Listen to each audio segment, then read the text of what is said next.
Student, good morning. So today our topic is legal disability. So पिछले video में जब मैंने आपको सेक्शन 3 पढ़ाया था, मैंने आपको एक बोला था कि सेक्शन 3 में एक जनरल रूल बोला था कि कोई भी सूट अपील एंड एप्लीकेशन अगर पीरियड ऑफ लिमिटेशन के बाद फाइल हो रही है ना, तो उसको डिसमिस किया जाता है।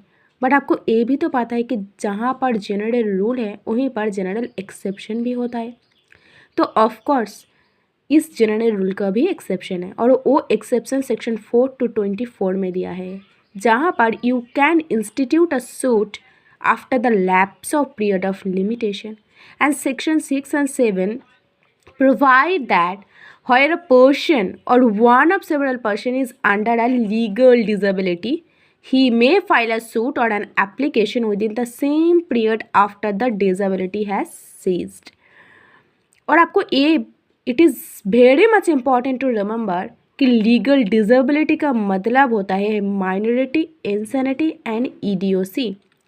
अगर पर्सन माइनर है जब सूट इंस्टीट्यूट करने के टाइम, या इंसेंट थी या इडियोट थी, तब उसको लीगल डिसेबल माना जाएगी एंड तब तक पीरियड ऑफ लिमिटेशन चलेगी जब तक ना उस डिसेबिलिटी सीज्ड हो जाए, and he may file a suit after his disability has ceased. So section 6 and 7 ये बोला है कि इस दोनों सेक्शन ना अप्लाई होती है suit and application for execution of decree पर। ये याद रखना कि ये कहाँ कहाँ अप्लाई होती है। क्या आप बता सकते हो कि एप्पल में क्यों अप्लाई नहीं होता? मैं ही बता देती हूँ। एप्पल में इसलिए अप्लाई नहीं होता क्योंकि एप्पल होने के लिए भी तो पहले सूट इंस्टीट्यूट होना चाहिए ना, तब उस सूट में जो डिग्री आएगी उसी से ही तो अपील होगी। लेकिन सूट में ही तो आपको बार किया है क्योंकि आप लीगल डिसेबल पर्सन हो, इसलिए अपील का जिक्र नहीं किया है। एंड सेक्शन 8 बोला है कि सेक्शन 6 and 7 अप्लाई नहीं होता सूट पर प्रीएम्पशन की केस में।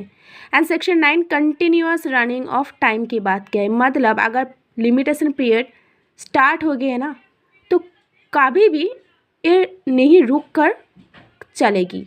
तो यही बात सेक्शन 9 बोला है। So that's it for today. Thank you so much.